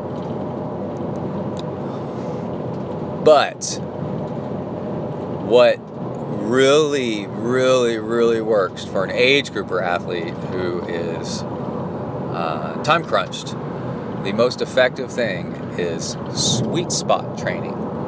And I have been playing around with this for years, and now that I know the science of actually what's happening, sweet spot, now it makes way more sense. Sweet spot is like 90% to 95%, they said, of where your overburdening your muscle with too much lactate. And that means you're just barely clearing it faster than you're making it. And so my threshold, I haven't measured it in a year, but it was 300, so that's a nice, easy number, right? So 90% of 300 would be 270. And if I'm riding at 300, I am burning up, right? I'll start to burn up, 300 watts. If I'm riding at 270, I can ride a little while, quite a while, probably 30 minutes or so maybe, without feeling any kind of burden. I mean, it's without feeling any kind of major burn, right? Which would be that acid, regular acid, hydrogen acid coming along with the lactate. Okay, but what my body is doing, what your body is doing when you ride at this, what is called sweet spot, is you're practicing both things at the same time. You're time traveling. You're doubling yourself. Oh, you're multitasking. They say multitasking's no good. Oh, it's the best. I hate that multitasking's no good. You just need to multitask smartly-ish, whatever that is. But anyway, you are producing lactate, which is awesome. You are training your body to produce lactate. Wow, good for you. That is something fantastic, and that'll make your body learn how to make more of it, make it better, all that good stuff. And you're practicing clearing it, and clearing lots of it, almost the maximum amount that you can clear, or the maximum amount you can clear continuously the whole time that you're doing a sweet spot interval. And when I'm riding Zwift, what I've noticed is it's got 3-minute hill, 5-minute hill, it's got a couple 1-minute hills, it's got 10-minute hill, 30-minute hill. It's got a 30-something minute hill that you could ride up as long as you want and then turn around and ride back down. That's what's so cool about it. That lately, I have been riding, this is just by happenstance, just by coincidence. I happen to have been riding it at sweet spot around 270. And when I'm doing the hills. And I've noticed my average watts when I'm riding just average, have been climbing and climbing and climbing and climbing over the past month. I've been getting stronger and stronger and riding at a higher wattage. And I almost thought there might be something wrong with my bike. What do you call it? My bike trainer. That maybe it's miscalibrated or something like that. But I'm like, no, everything seems okay. So is it possible I'm getting stronger? And there was something else. They said that there's an issue with age groupers. They had the expert guy, the scientist guy, who mostly studies pros. Was working with an age grouper, sent the age grouper to get tested at a lab, and the lab results came back, and the lactate level in the guy's leg, he had him ride for whatever reason. He didn't ask him to do this, but the lab technician had the cyclist, the age grouper, ride at pretty high watts for an hour, and the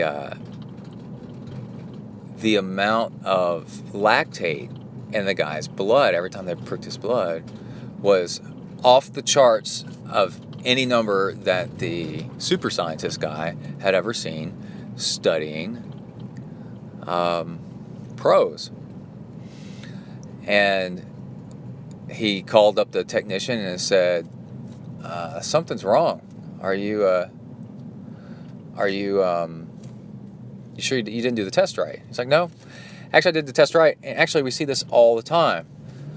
And what's going on is age groupers ride too hard, and they don't ride enough base, and they've got no practice, no investment in clearing the lactate out. So they're just building up lactate, and it's high, but they're not ever training themselves to actually use the lactate.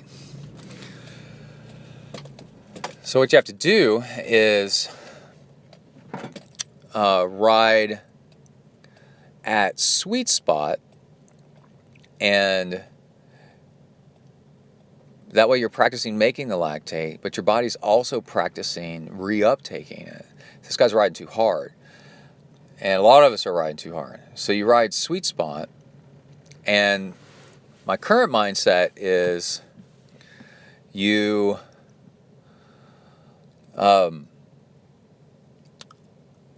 This is why intervals work so great. Is you can go hard and then you ride easy, and then that easy allows you to reuptake and clear that stuff out. So now you're training the system to do all that. So they said that going really hard and producing a lot of lactate, and then really easy isn't as effective.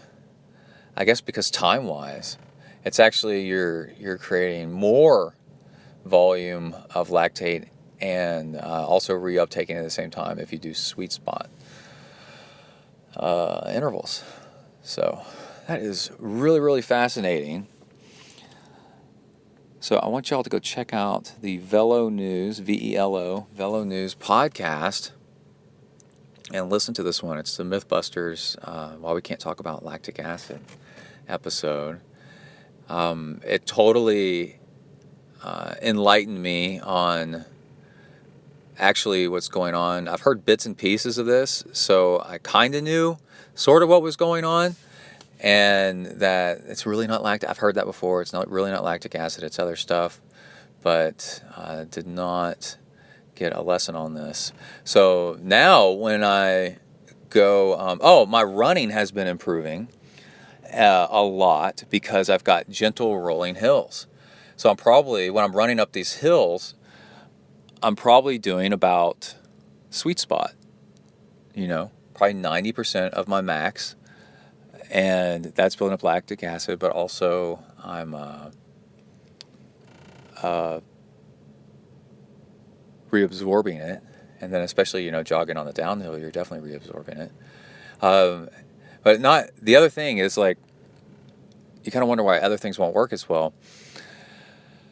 It's not just lactic acid that you're dealing with, and we're not just talking about single sports and triathlon, single sport.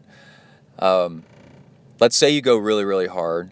Well, you're also tearing muscle fibers, which has nothing to do with the lactic acid thing, but you're damaging your muscle fibers. Your muscle fibers need to regenerate, and that creates soreness.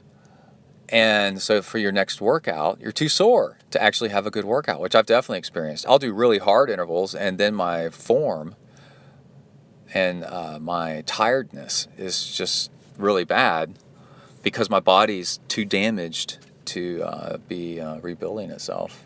So the sweet spot seems to be the sweet spot. And that's why they call it that, of what to do. You're tearing up your muscles just a little bit. You're training the reuptake. You're making and reuptaking lactate, I almost said lactic acid, and then it's important to do some of that, but mix that in with a big base of just regular zone 2 easy to train your aerobic system and your fat burning, and creating mitochondria and vascularity to get all the blood and oxygen and all the other stuff, the lactate and the glucose and fat, lipids, all to the muscles. Isn't that cool? Very, very cool stuff. All right, I got to pack for a camping trip. I'm in my driveway, out Bing.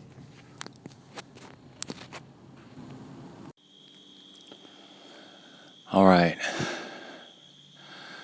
I'm in a big pasture in the dark.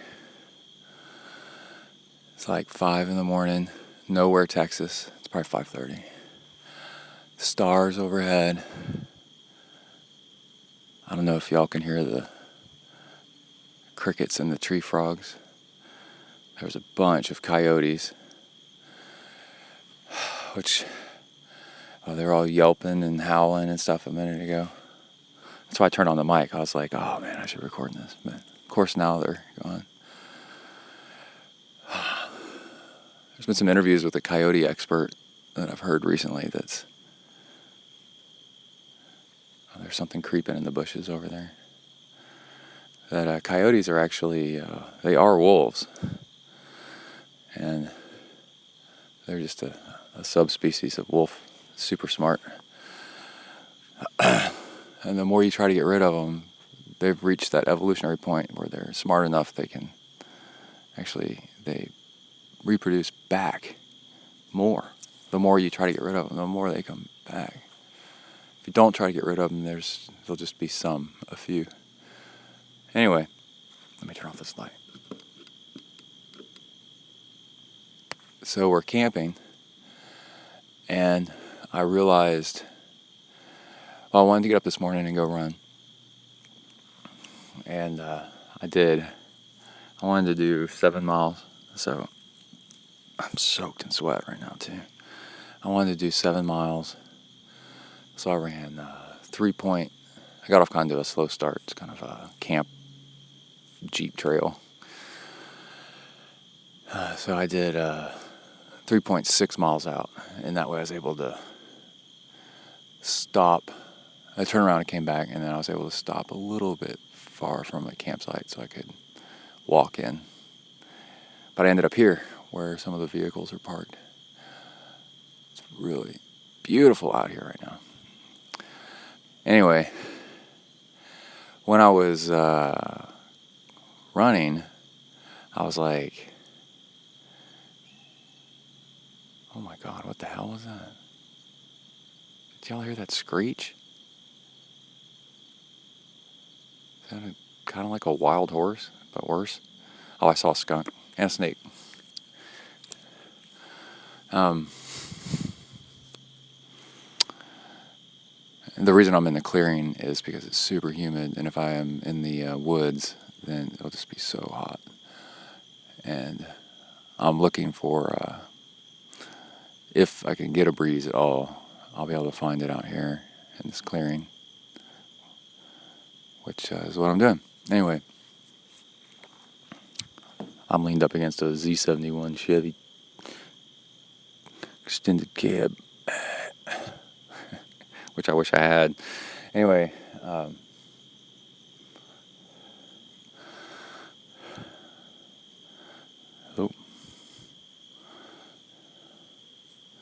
Morning. How you doing? Well, that was weird. When I've got my glasses off, I can't see anything, but then I saw like somebody walk by that just when you think you're alone, humans are everywhere. And just to prove the point, just look at trash. When you think you're a million miles away from everybody, you look down on the ground, there's a freaking Coke can. Anyway, the getting up and running in the morning in a place I've never been, and then I'm running down a state farm to market highway. There's 2 lanes, there's a car every 20 minutes or so. There's no shoulder, I'm running, then I go down some other road called Jackrabbit Lane, and it's a real country road. And then this road here at this campsite's all gravel, and there's nobody else out here. There's no running, nothing. And the interesting thing is the adventure of it.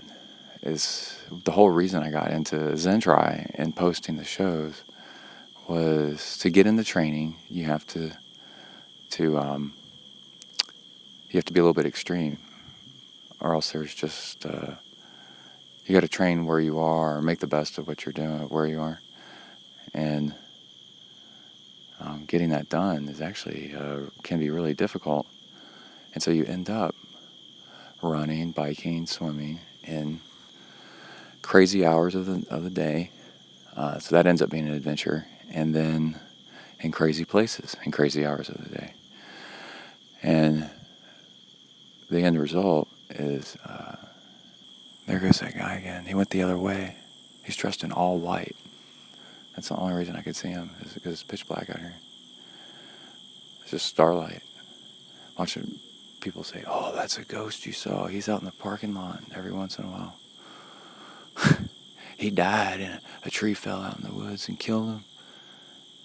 People have been seeing that ghost since 1953. Anyway, but the adventure, of what you're doing, and then in a weird way, what it does, the cool side effect is it makes you feel special, right? And then for the rest of the day, you've done something that, and maybe for the next, a few days, because it lingers, you've done something that nobody else has done.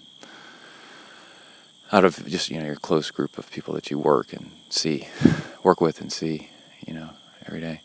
You got up and ran 7 miles on a state highway early in the morning. An FM highway. Farm to market is what they call it out here in Texas. It's just a 2-lane. It's nice road, but it's 2-lane, no shoulder, no street lights, no curb, nothing. It's just country road. And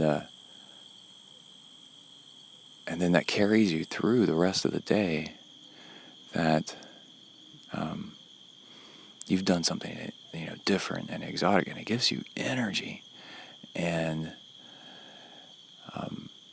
I started noticing that when I started doing triathlon. because I needed to, I didn't have a trainer yet, so I was biking with bike lights on quiet roads in the dark, or getting stuck at night, or having to change a flat tire out in the middle of nowhere, and how to survive, in crazy environment. And then you see so much stuff.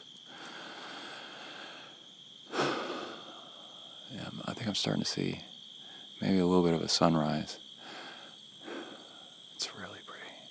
Oh, the fog is finally lifting off my glasses. I can finally see. They were covered in fog. Fueling wise, I got up, had nothing but UCAN. I'm trying to be real quiet. We're in tents. Nothing is, you think in your tent you're quiet? No. I could tell because I was trying to be all quiet. And then I hear in the tent next to me, the guy just roll over, and oh my God, it was so loud. So, somebody just turned on some headlights way over there. But running on nothing except for UCAN was pretty interesting. That's the most no fuel morning workout I've done in a long time.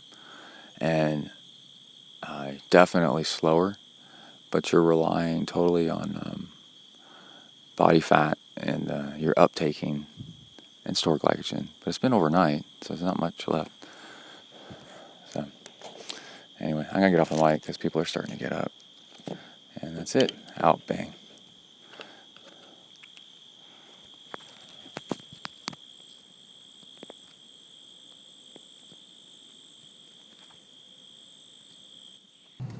All right, we are back. I think this, have I said this before? This will wrap up the show. Oh man, I've got a couple little good tips for you to finish it out with. One, I was running this morning, and I've gotten in the habit of clicking on Strava, compare this run to other similar runs that I've done, and I posted the picture of this graph on Instagram. No, just Twitter. I'm ZenTriathlon on Twitter. Of the however many times I've run this particular route, because it shows, even though the individual runs are up, down, up, down, up, down, as far as speed. Hold on, coffee break. The general graph, the average of everything, is trending upwards in speed, down in minutes per mile, up in speed. And that's really, really cool to show that you're not insane. But the whole point is the upside of running, what you can do when you run the same route over and over again. While one aspect of it is that it may be repetitive and boring. The other one is that you get to see if you're actually getting smarter and better. Now, my times aren't all that amazing because I went from a high 10-minute mile average, maybe 11-minute mile average, down to a mid to low 9 average. I think today I ran a 9:15 or something like that, average. I mean, that includes the first mile of warm-up, just like a 10-minute mile and stuff. So I was hitting 8s at some point. But it also shows my fastest one, if I correlate it to a specific date, was the night of Ironman Kona. I was so inspired by Lange's run that I went out and ran faster than normal. And then right after that, really slow, because I banged myself up. But the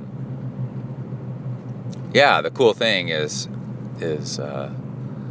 you can repeat that measurement, and because it's consistent, you can try different things and then go, oh, that made me faster, oh, that made me slower. So you can try different technique, different fuel, different amounts of rest, different scheduling, and then improve. Little incremental improvements on what already exists is called Kaizen. It's really cool. And the other thing that is helpful is this isn't just a my run course isn't just, flat ground or downhill or one hill at the beginning and then whatever. One reason it's working for me right now is that it has, I was trying to think how many hills. 1, 2, 3, 4, 5, 6, 7 hills, something like that. And that's 7 miles, maybe 8 hills. They're little hills, but what works with sweet spot training is to push yourself a little bit and then back off, and that trains your body to, like we were talking about, the not the lactic acid, but lactate, to use your lactate and then recover from it. Generate lactate, use it, recover from it, right? So this run course that I'm doing repeats of, I've designed this run course, if you could say that, on purpose, because it's got just constant rollers in it. And the first one I go kind of gentle, but then after that, I kind of push it a little bit, and it's just enough, right? Just enough so that when I'm done, I feel great. It's worked me a little bit, and then a day later or 2 days later, whenever I run again, I go run it. Those little rollers, the uphills that I've had to push against, have improved me and made me faster. On top of that, I did a little bit of keto work over the past few days. Man, that is a fine line of getting crazy.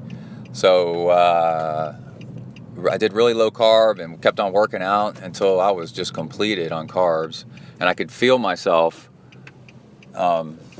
roll over into, you get so hungry, and then all of a sudden you're not hungry anymore.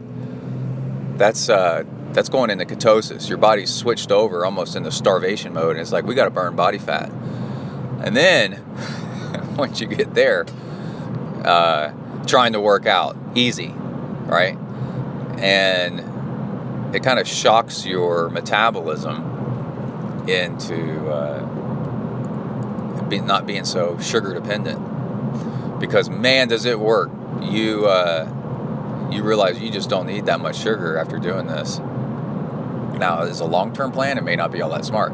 So after about 3 days, I was like, okay, I'm done with this, and went back. But I would call it some version of intermittent fasting. I'm not an expert on teaching people how to do this stuff. I don't think anybody is. We're kind of figuring it out. So take this all with a grain of salt. Haha. Hold on, coffee break. Gotta drink my coffee.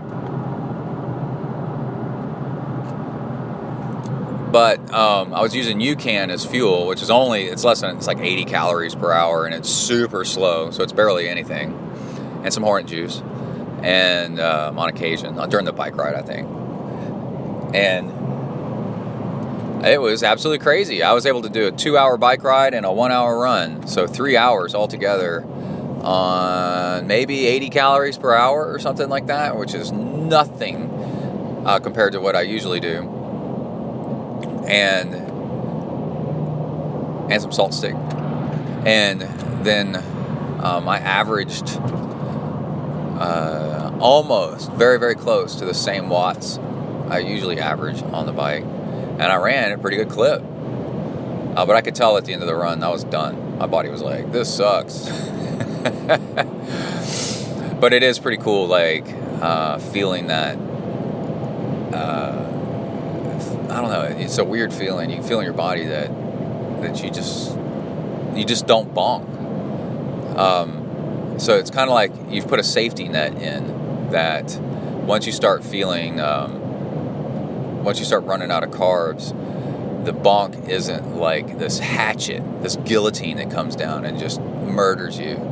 You practice this on occasion, and when you do bonk, it's very gentle. So it gives you plenty of time, and that's because you're plenty of time to catch back up on sugar, and that's because you don't need that much because your body's burning off of more body fat. It's pretty interesting. I'm not really sure how to explain how I did the whole low carb thing, high fat, low carb, but guacamole, eggs, and more guacamole, and veggies. So what kind of veggies? Celery, carrots, things that you like. Butter in the coffee, lots of salt. Salt really helps because it helps you retain water so you don't get a headache, because you'll get dehydrated if you go low carb, and then the water loss, because carbs hold water with them in your body. And then I'm trying to think whatever else I ate. What's weird is you don't need to eat that much, because the higher fat that you go for, cheese, provolone cheese, oh my gosh, the higher fat that you go for has a lot of calories in it, so the calorie balance ends up being about the same. But anyway, yeah, after a while you just kind of go, I'm not that hungry more. Now then, I was doing hill climbs on Zwift, on the video game on bikes, and boy, I could feel it. I was like, but knowing that I was gonna, not have the ultimate power, I pedaled a little bit easier, and I was fine. But you look at race day, and on race day you would do, before a climb, you would eat some sugar, extra sugar. And see, I wasn't doing that. I was just taking this stuff evenly. And I think that you just taking however many calories you like to take, the right amount, on race day or on a harder training day, covers those hills. So what I was doing, super low carb, and then getting on Zwift and riding up a volcano twice, is probably not the the smartest thing. And that's probably why at the end of my run, where I was kind of like, I'm done.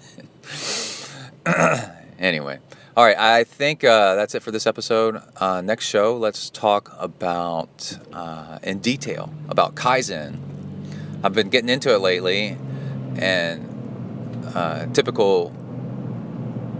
being a typical human, I'm like, man, this is the solution to everything, which is not true. Oh, there's a guy getting pulled over, getting his car checked out.